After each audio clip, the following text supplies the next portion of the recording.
Good afternoon. Welcome to the tea table. I am so happy you've joined me today. And we find ourselves with a special guest. Yes. And what is your name? My name is Elia. And where are we, Elia? We're in Southwest Arizona. Southwest Arizona. We're in cowboy country, right? Mm-hmm. Have you studied any of the history of this area? A very limited amount, but I can tell you the very basics of it. Okay. So we won the territory down here in the 1800s from the Spanish-American War, and Arizona was established in the early 1900s as a state. And it's just so beautiful here. We're here at Thanksgiving and it's sunshine, right? Mm-hmm. Well, if you haven't gotten your tea yet, push the pause button and get it, and we will wait for you. Okay, let's pour out. Okay, I'll take your cup, Elia, and you can leave it on the saucer there, yes. And I'm going to pour him a nice cup of good black British tea. And these are nice china cups. These are actually from Bavaria. And would you like a splash of milk in your tea? No, thank you. And would you show them the tray we're using today? You could pick that whole tray up.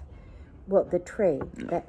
This is a real South Arizona tray. What kind of wood is that, do you think? I do not know. And it's we're using that, and then do you want to serve us a cookie? And you want to show them the cookies that we're having? Okay. They like to see the cookies, and these are a Norwegian skorpa cookie we're having today with our tea. Mm-hmm. Okay. Well, Elia, tell me, what do you have to tell us today about your studies that you're doing in your school in history? Well, we are learning about the Muhammad and how the Arabia was actually formed by Muhammad, or not by Muhammad, but in the Middle Ages. Yeah, 700s. And what else are you studying about in that regard? What did you start with in your Middle Ages study? We started with how the Romans, how they formed and how they progressed into collapsing and becoming split between the Eastern and Western Roman Empires, and then the Eastern Roman Empire collapsing and Western Roman Empire becoming the Byzantine Empire. Such an important part of history, isn't it? Mm-hmm. So shocking how much goes on in those few hundred years. I was actually studying that too this fall. I've been studying early church, which does involve that because the church splits and half goes to what we call Constantinople, and that was named after Constantine. You know, he, in 325, you remember he made Christianity legal, and he wanted to create a city even more beautiful than Rome, and so he went to Constantinople. And then the beautiful church, Hagia Sophia, was built, most beautiful church called Holy Wisdom, and that was then became the Eastern. When they split, the Eastern Orthodox Church took Constantinople as their center, right? Mm-hmm. And then the Catholic took Rome as the Western Church. Mm-hmm. Very important history time. Mm-hmm. What impressed you the most? What person has impressed you in that study? Or Probably how Justinian completely screwed up and destroyed most of Constantinople through the Nika riots, and also destroying the Hagia Sophia in the process, or not destroying the church that was there originally, and making the Hagia, the Maria. Hagia Sophia. Hagia Sophia. Because Justinian, he did have good things, so he was a lawgiver, wasn't he? He created really good law. That's why we call the Justinian Code. But then he was involved in political fights.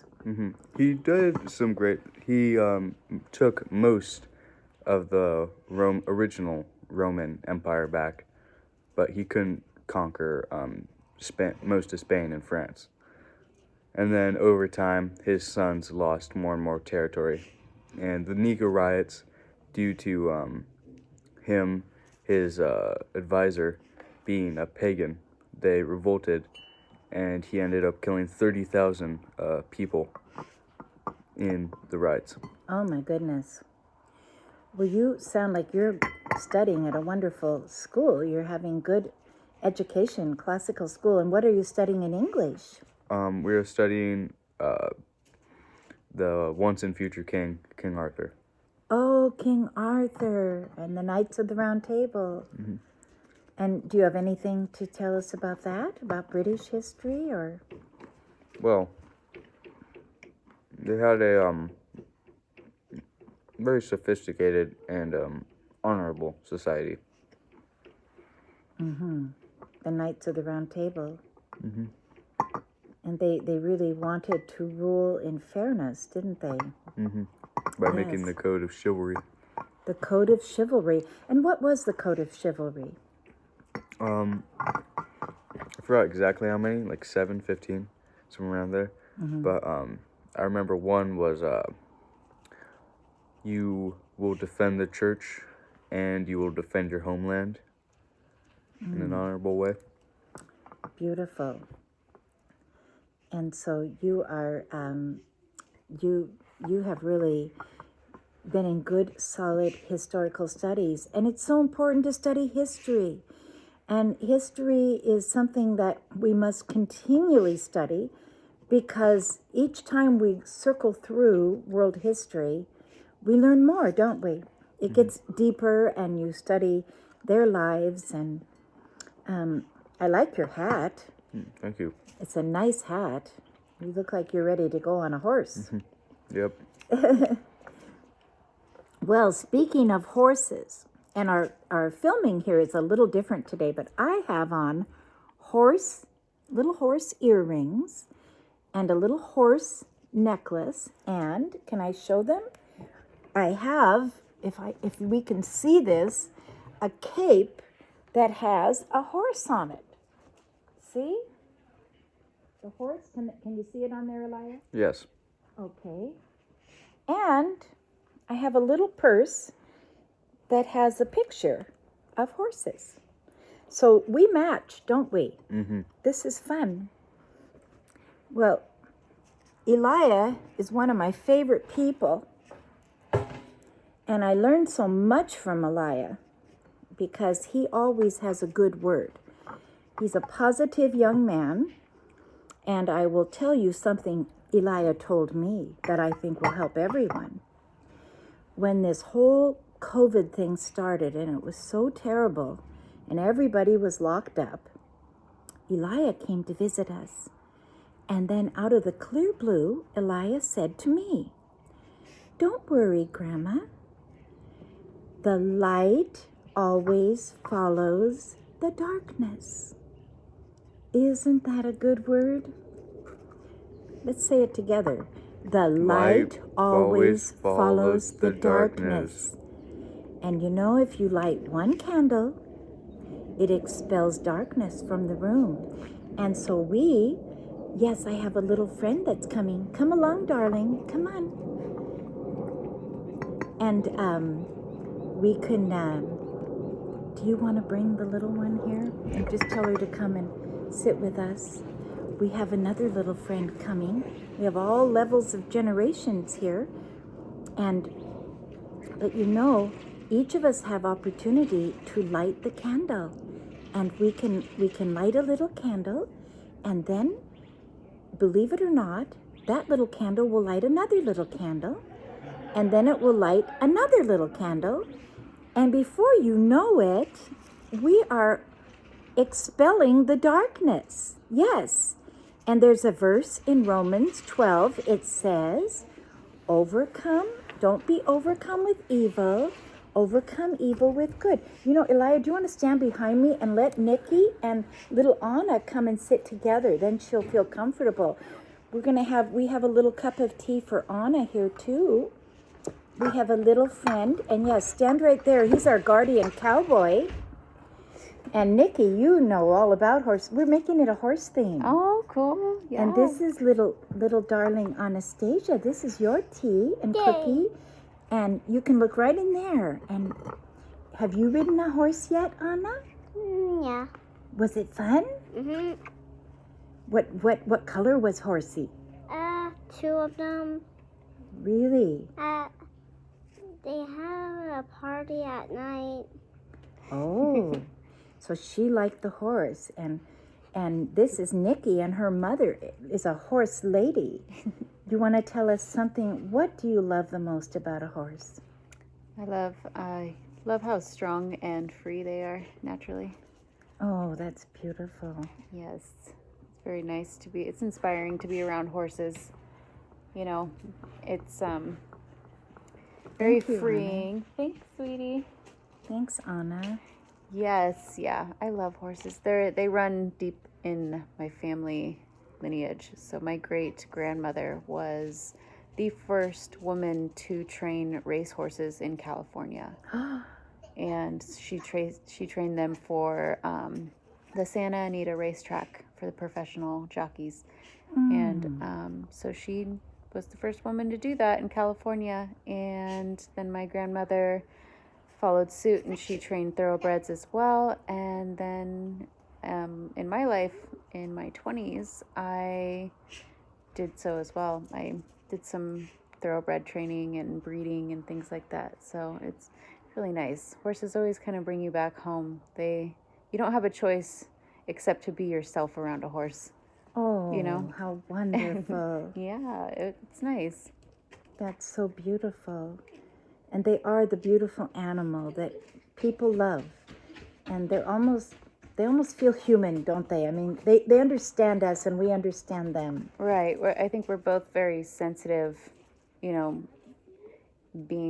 sensitive beings as humans. And horses have that sixth sense. They're very sensitive. They're very alert naturally. Horses out in the wild, they use a lot of their senses to get by. They feel when a storm is coming, or they can hear somebody walking up, and they use body language to talk to one another. And they're social. They hang out in herds, and people are social too. And I think that is why that we bond so well. Man and horse have always been a team. Yes. America was built from the back of a horse, basically. Really? Yes, Yeah. that's true. The Wild West, and, having spices and things carried on heavy wagons and things like that. It was mules and horses. And so man and horse have always been a very good team, a very hardworking team. And someone told me once that you were very brave as a little girl, that you did barrel racing. Yep. Yeah, barrel racing is exhilarating. If you haven't heard of barrel racing is a Western sport, and it's done in a Western saddle, and you're timed. And when the buzzer goes off, you're the only one in the arena. And so when the buzzer goes off, you take off like a shot, and you run as fast as you can, and you circle around barrels, and you do a certain pattern, and then you come straight back across the timer line, and they end the timer. And so they time each contestant from the time. And so, wow. if you do 9 seconds as opposed to 12 seconds, you're the winner at 9 seconds. And so you're going as fast as you can on a horse, so you got to hold on. It's dangerous. It could be dangerous. It could be dangerous. Yeah, it could be very dangerous. Come just a little closer, see if they can see you. Yes. That's such a good lesson, Nikki, because, we all want to be strong. And I was right before you came on, Elia and I were talking about lighting a candle in the darkness and overcoming, evil with good. Mm-hmm. And a horse everyone knows a horse is good, don't they? Yeah. Oh, yeah. They're just good. They are. They're so good. Because, I think a big part of the horse is that they serve they serve others naturally in their herd. They will serve others. The lead mare will not eat, and she will watch out while the herd eats. So she sacrifices maybe a meal or something to watch her herd. And the stallion, he will go and scout out and as a protector as well. And so there's different roles in the herd, and each of them has a role. You know, of course, the little young baby ones are running around playing and things like that. But, you know, as they mature and things like that, there's that essence to them that is good, and that's why they've survived, and that's why they're so strong. You know, is because Remember they that have this horse unit. we talked I'm about? playing hide and seek with Foxy. That's great. She's playing hide and seek with the doggy Foxy. But we talked about that horse. That remember the special one that you had trained. That was Lord something. Lord Macleod. Lord Macleod. Tell us just a little bit about Lord Macleod. So Lord Macleod, he is a Gypsy Vanner stallion, and he was a wonderful, smart, intelligent, powerful horse. He was so beautiful. I've never seen a horse so beautiful in my life. He had, if you've ever seen a Gypsy Vanner, they're a certain breed of horse, and they have very powerful structure. They have big muscles, heavy draft-like muscles. If you've ever seen a draft horse, they have big hooves, long, thick mane, almost down to the ground sometimes. Their tails just as thick, just as long. And he was wonderful. He was so graceful and so elegant, yet he was built so strong. He had this presence. He commanded whoever was around to just look at his beauty. I mean, people would stop their cars and take pictures of this horse. And so cute. And so Lord Macleod, he had a huge impact on my life because I was honored to ride this horse. Like, you felt honored to ride this horse because he was so majestic and so calm and so sweet. And you sat on him, and he was like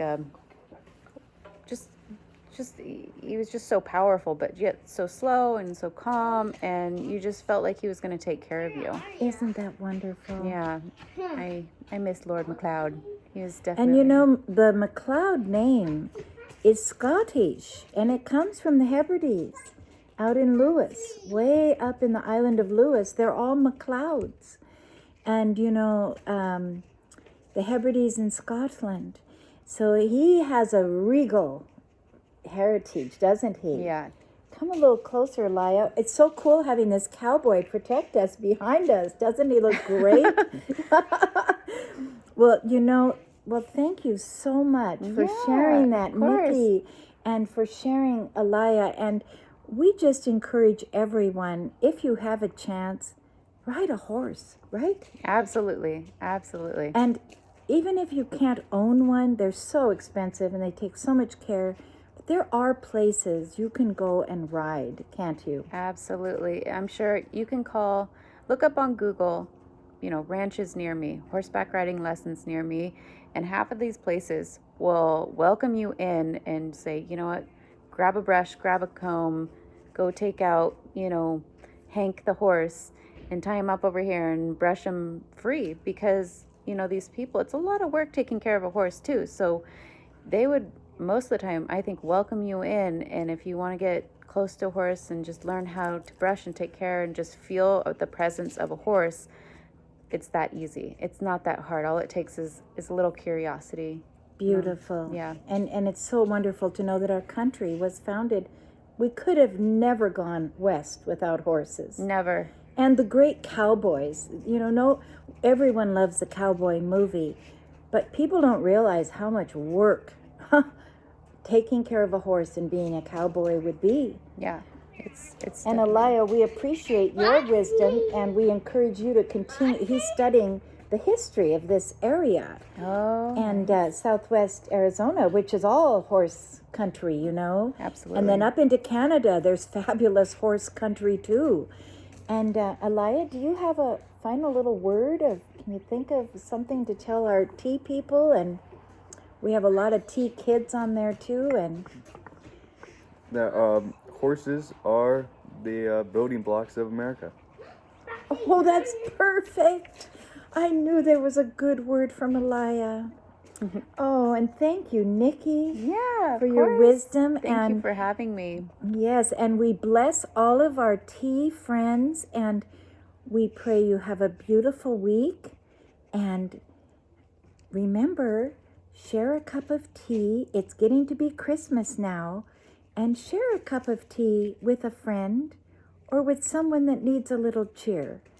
Okay.